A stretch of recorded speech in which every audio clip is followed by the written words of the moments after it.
Si riparte con la festa, come quella scoppiata all'ultima giornata dello scorso campionato con la Virtus Entella promossa in B. Piazza Fenice si è stretta attorno ai biancocelesti, pronti ad affrontare la nuova sfida già sabato sera al Comunale contro il Livorno.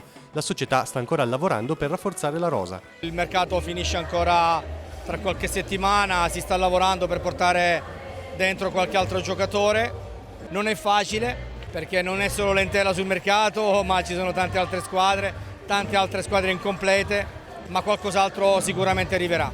I giocatori hanno sfilato davanti ai tifosi, la squadra non vede l'ora di scendere in campo. Quest'anno la presentazione è avvenuta tardi rispetto al solito, segno di impegno in questi mesi estivi e di grande concentrazione. Siamo veramente a ridosso della prima di campionato, che sabato si gioca con Livorno.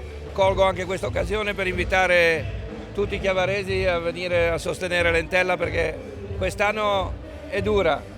Siamo abituati a un campionato non facile, ma come quello della C dove si fa bene, quest'anno cambia la musica e quindi abbiamo bisogno veramente dell'aiuto di tutti. Penso che la Serie B sia un patrimonio di tutti, a partire da noi giocatori che cerchiamo di fare sempre meglio, avere sempre più ambizione, cercare di arrivare più in alto possibile. È una categoria che comunque dà immagine a tutti, alla città, e penso che questi tifosi l'abbiano capito. Per Chiavari la Serie B è come una Champions, scherza il sindaco, salito sul palco per far festa con la società.